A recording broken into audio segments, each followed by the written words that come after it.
Welcome to another episode of the Pierce Brothers. Today we're doing kind of a special campfire. It's going to be kind of a Q&A and a clarification video. We're going to talk about a lot of the comments and questions we've got in comments, and then we'll go through and just clarify some points and things that we wanted to make from previous videos. And if you have questions, throw them down there. We'll do these every few months just to kind of cover new questions and new things that we want to talk about and discuss. Before we dive into some of the questions, we're going to go check out our Patreon. We're really working on growing that, and we would appreciate any support there. We've got a lot of cool content going up there, and we are going to be at SHOT Show here, so watch for a follow-up video to SHOT Show and some of the stuff there. We'll talk about some of the new announcements to this coming year and what we want to cover this next year, and yeah, we'll talk about some of the new projects we're most excited for 2025. So watch for that video coming out soon. With that, we'll start with Jake. We'll work our way this way, go through some questions. We'll just kind of go back and forth. So one question a piece or one or two, and kind of go back and forth as we go. Okay. So start with me? Yep. Okay. So, I'm trying to remember what video it was. I think it was one of our firing lines when I was talking about shooting Dad's engraved USFA 44 Special. I was mentioning how single actions chew up my hand. And this is a problem that's mostly associated with USFAs. Growing up, that's probably the most I've shot a single action was with USFAs, and they have a really sharp corner generally right here in the back, and usually within 50 rounds I would have a whole chunk of skin missing right through off my palm of my hand here, and I've actually got permanent tissue damage in my hand here. And so just kind of clarifying, that's mostly generally associated with USFAs because they're generally sharper in the corner here, and they'd really chew my hand up. My dad and I kind of came up with a solution, would grind up our guns on the back here and get out the grinder. Yeah, get out the grinder, just round them up like a Colt. Like a Colt from the 1880s or 1890s would be rounded right back here, and we would round up our USFAs just like that, and that really helps alleviate that issue. So, yeah. But yeah, To make it sound like it was really crude. It really wasn't. We rounded them out, polished them up, re-blued them, and you couldn't tell that it wasn't factory, but it made an immense help on because especially people with wider hands, yeah, they'd catch you right here, and they just act like a knife and just cut, and you'd literally have a big old chunk of skin cut out. And I worked the issue with USFA several times, and they never really they started to correct it, but then they'd fall right back to the same profile they were. And if you look at them, they're very sharp there. And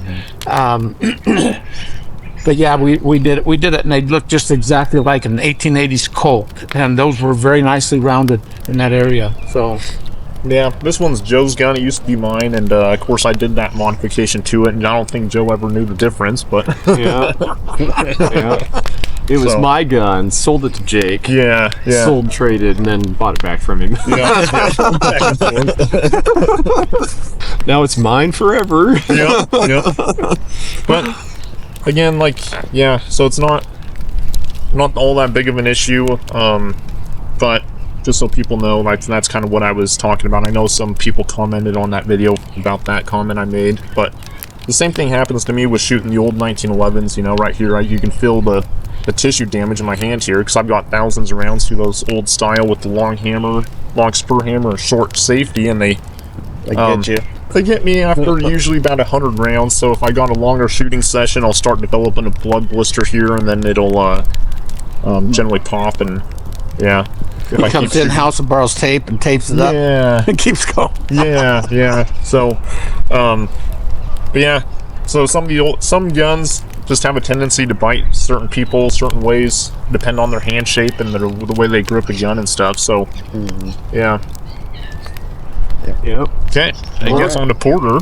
Well, there was a lot of people on my Mini 14 videos that I've produced, you can't hit shit with them, and just, things like that, comments like that, and it's like, people are like, oh, you can't hit anything with yours, and it's like, my point with all my videos that I've done with the Mini 14s is that they're not as bad on accuracy as what everyone makes it out to be, especially the new ones from 2003 to present. They upgraded the diameter of barrel. They upgraded the gas system, and they did a lot of upgrades to them to improve the accuracy of them.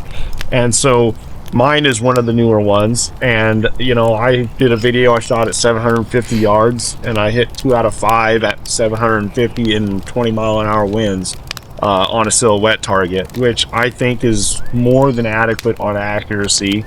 For a 5.56, you know. For a 5.56, even a bolt gun would have had a hard time making those hits. I mean, it really would have. And so my point with my Mini 14 videos is, yeah, they're not a $2,000 AR that's going to shoot half MOA all day long, but for home defense, for sporting use, for, you know, shooting coyotes or something like that, it's more than adequate for making hits and having, you know, an enjoyable time with the Mini 14. And it's not like you have to go out and buy yourself a $2,000 AR. Well, and the thing is people can sit there and criticize stuff all they want, but it's like at the same time, there's millions of them out there. If you're gonna criticize it, then go take your $2,000 AR and go make your own damn video. Do the same thing, you know? Yeah. I don't think most people can do that, you know? Yeah. Well, and even if you can with your $2,000 AR, that's fine. That's fun, you know? Yeah. But I'm just showing with the Mini 14 that it's still possible. It's not like it's an impossible feat with the Mini 14 to make hits at longer range, you know? And I think 750 yards, that's pretty far for any gun. I don't care what gun it is. That's a long shot, you know? So Well, one thing I kind of want to clarify, since you brought all that up, Port, is I read through some of those comments on the Mini 14 as well, and there's still a lot of misunderstanding about them. Everybody kind of lumps them together like they're all the same. I made a couple of notes here just to make some clarifications as to dates and era when certain production changes were made. Of course, the Mini 14 design went clear back to 1967, but production began in 1974, and they were pretty much the same until 82 when they came out with the Ranch rifle. Those early versions, you put a scope on or something, they'd just take a scope apart right now. It didn't matter the quality of the scope, they'd literally vibrate them to death. And in 82 they came out with the Ranch, which was, of course, had the integral Ruger rings, and they changed the gas systems with a buffer system so it wouldn't take a scope apart, basically. And they also changed it so the ejection would come out the side and instead of out so much the top, so that the scope wouldn't be getting hit by the brass. Yeah. And then, of course, in 2003 there was a big emphasis. That was, of course, 82. In 2003 there was a big emphasis on accuracy, and so they increased the diameter of the barrel to measure 530 at the muzzle, and they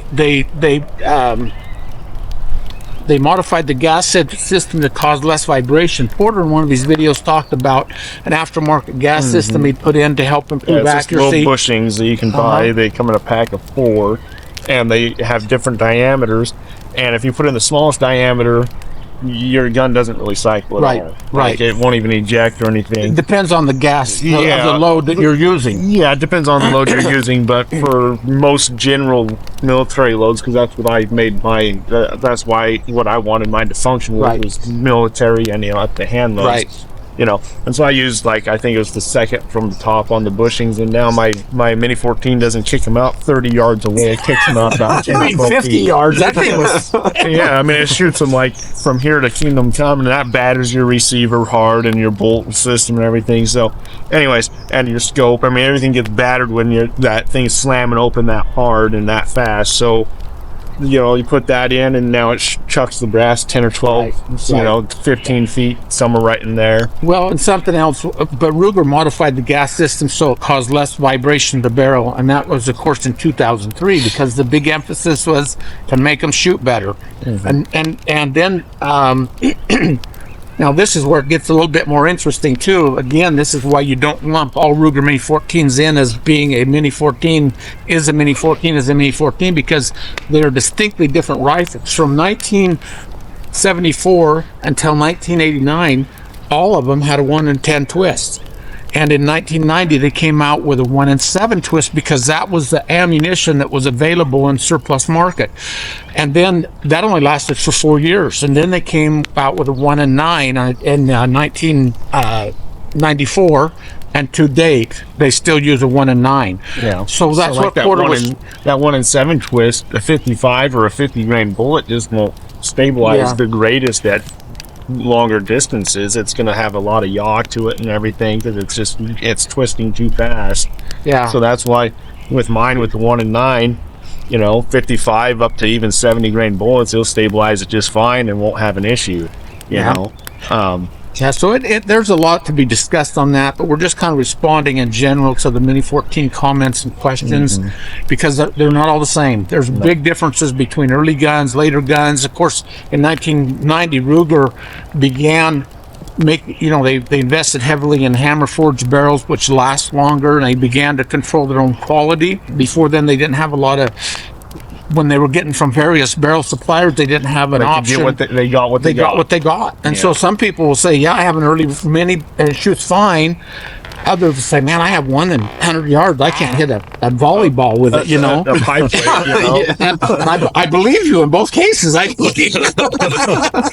Yeah. So they do get a bad rap because of those early years, but from 2003 to present, I mean, that's a 21-year span right now. Yeah. Of good Mini 14s out there, and there's lots of them out there. So, if you're really wanting to buy yourself a Mini 14, shop around and find one that's made from 2003 to present, because you're getting the best possible rifle for your buck. I mean, unless you can get one of the older ones for $400, then you can't go too far wrong just as a beater in the back of your truck, but you're not going to hit very good. that guy on 100 yards is pretty safe. It might be kind of safe. So, yeah, just some clarification on that. The Mini 14 is still a classic. It's still a really viable gun for home defense, for the reason why they call it the ranch rifle, for out on the ranch shooting coyotes and varmints, So, anyways. My turn? Yeah. Well, I don't know where to start. I have several questions. One that came up is where did we get this holster from? And this was, I don't remember, one of my shorts, I think. This is actually the very first George Lawrence Keith number 120 holster. It was from the Elmer Keith collection, and beautifully floral carved, rawhide laced. A lot of people say that Keith copied the Tom Three Persons design. He modified it, actually, didn't copy it. And I promise a video on both those holsters, both classic rigs. George Lawrence has long since been out of business. El Paso Saddlery still offers the 1923 Persons. We'll cover all this in detail in an upcoming video, but that was one question that was raised. So, Yep. anyway. I guess one that I've gotten is what are the little pad thingies that are on all my knives and gun holsters? These concealed carry Little wedges is what you call them. Wedges. Yeah, so it's a wedge, and I do them on my inside the waistband holsters and sheaths for my knives. A lot of people have asked, well, what are they? What do they do? I covered it a little bit in my carry methods for fixed blades video, but that wedge is just a foam pad, and what it does is it helps push the handle or the grip of your gun back into your body, so it reduces printing, so it's more concealable that way. So that gun's not sticking out. Yeah, because if you're wearing a t-shirt and walking around with a gun in your waistband, that gun can be pretty visible. So I don't wear t-shirts that often, but when I do, having that wedge helps push the grip back into your body. It also adds a little bit of padding on the holster, so the holster's not digging into you all day. Makes it more comfortable to carry. So that's the added benefit of that. So I do that on all my knives and handguns that are going to be appendix inside the waistband carry. Where can they get them? Tier 1 concealed, that's the one I get. I've tried a few different ones on the market, but Tier 1 concealed makes the best one, and they make the narrow ones that I use on my knives, and then the wider ones for handguns. And they make them in small, medium, large, and extra large, so there's all kinds of thickness. And if you don't know what size you want, order they have a sizing pack, so you get all 4 sizes. You can try them all. I prefer the small and medium. Anything larger than that, it's just too much, and it makes it less comfortable to carry. So that is what those are. Okay. Back to Jake. Yep. Yeah, so I've mentioned this a couple different times, and I've kind of got quite a few comments from people, but that's about Mekgar magazines in 1911s, and generally I do not like them. People will comment and say, oh, well, Mekgar makes some of the best magazines in the world, and kind of taking me to task for bad-mouthing Mekgar and the 1911 platform, but my experience has been honestly not very great with Mekgar 1911 magazines. This one here, actually, after just a few hundred rounds, the feed lips is spread enough that it doesn't even, I mean, you can barely fit it in a gun, and sometimes you really have to bang it in, and it's not drop free anymore. It doesn't feed reliably, and I've owned 6 or 7 of these and had reliability issues. Problems. Well, this one was the only one that spread feed lip design, but the other ones I've had issues with reliability feeding hollow points or flat nosed ammo in 1911s that generally feed anything. They'll feed round nose ammo fine, but I'm not saying Mekgar makes bad magazines. I've used literally hundreds of their magazines in other platforms like Berettas, SIGs, Smith & Wesson Model 39s and 59s, and They're just not the absolute best you can have, aren't they? Well, in those other guns, they were great. Yeah, they're and absolutely generally, It's just their 1911 it's ones really are soft. just the 1911. Yeah. Yeah. Well, So, one of my, I got Mekgar CZ bags. They look good. I don't have an issue with those. So years ago, I was shooting in a class with Clint Smith with Thunder Ranch, and there was a guy having trouble with Mekgar mags in 1911, and Clint goes, "Wait a minute." Called the range off, and let me fix that. And he goes up, and the guy hands in the mag, and he looks at it real careful, and then he goes, and he throws it right over the berm. And it's like cheap magazines and things like that. They'll get you killed. It's not the time to scamp. Get a good Wilson or something else that's reputable. Well, and this is my point with these is, so there's literally been hundreds of manufacturers of 1911s, and I'm not taking Mekgar to task saying that they make a bad magazine, because I've owned hundreds of their other magazines and never had a magazine issue except in the 1911 platform. Yeah. And the high powers, they work fine in they work fantastic.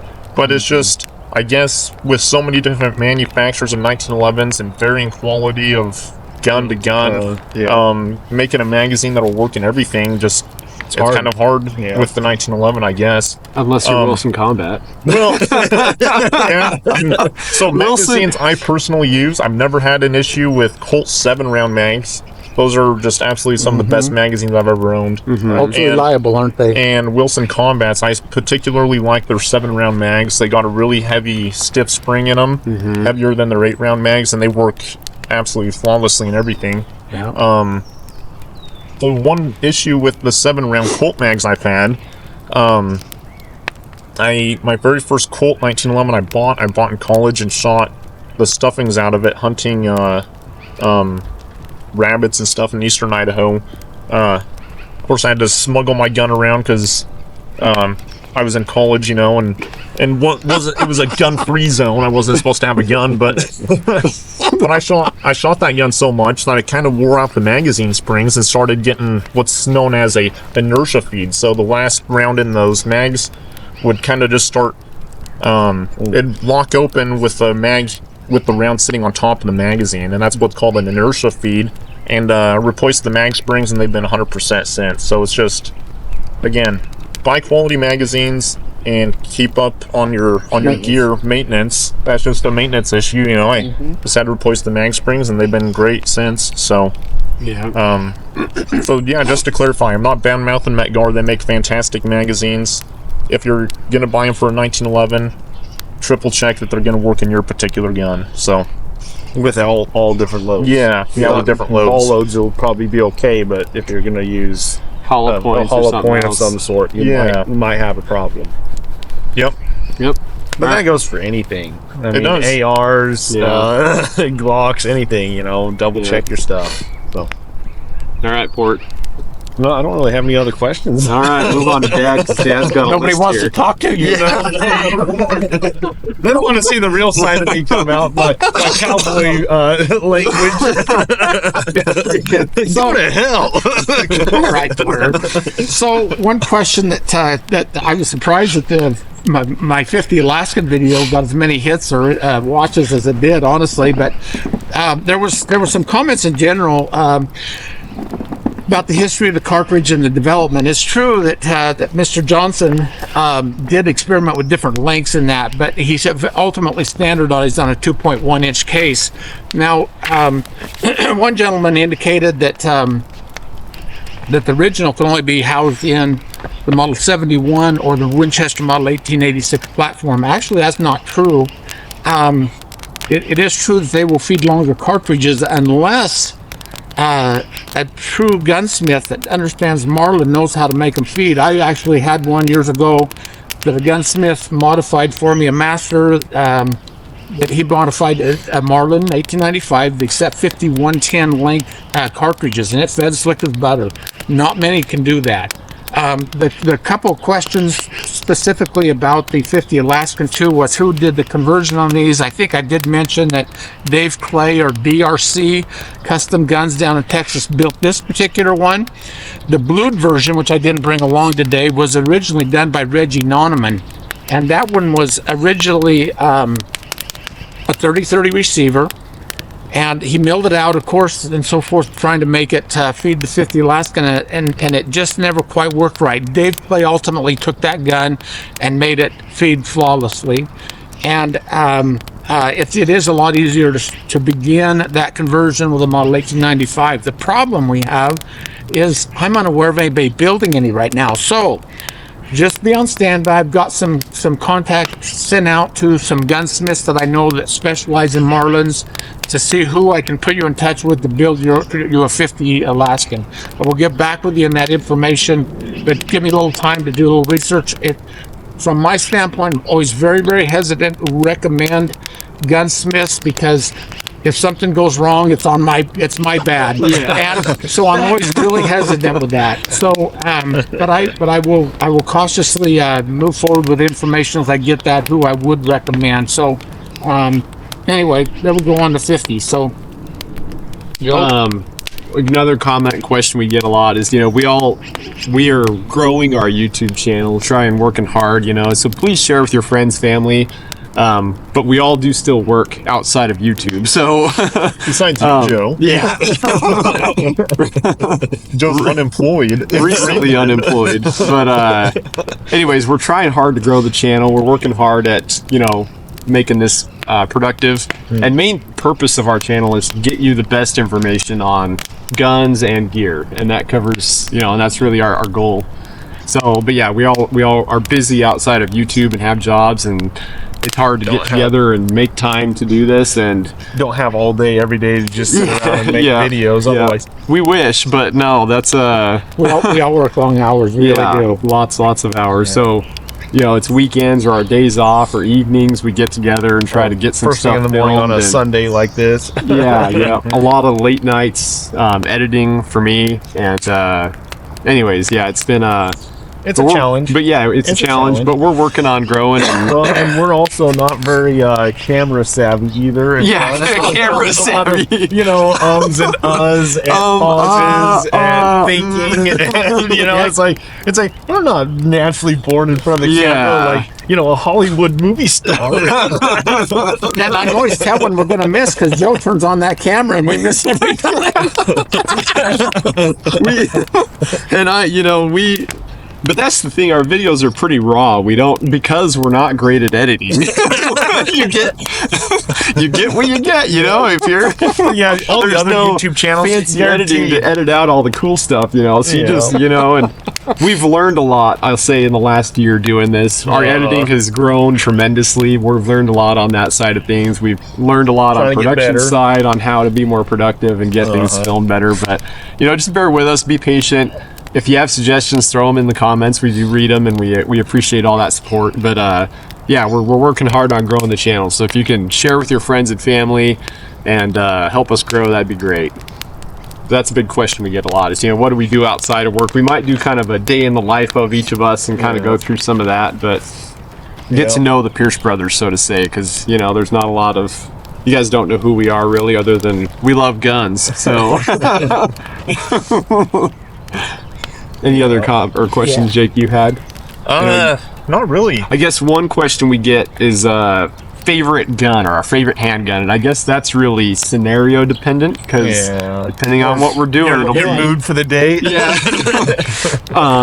And so we'll probably do a series of videos, like our favorite.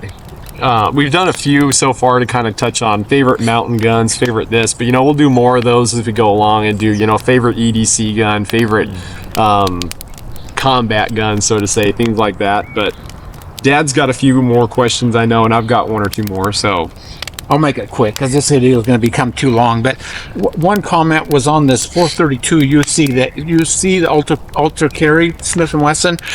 Did a review for those that may not have seen it. I did a review on this gun, and it's a 32 H&R Magnum, 6-shot J-frame, has adjustable rear sight, a windage adjustable, wide, large U-shape with a tritium green dot front. Very cool gun, very comfortable grip on it. Part of the point with the video was that you get lower recoil with the 32 H&R mag. The gun is also available in 38, by the way, in stainless and blued in both 32 or 38. But you get one more shot and get lower recoil. That was kind of the point of the 32, and there was a few comments about offering it in 327.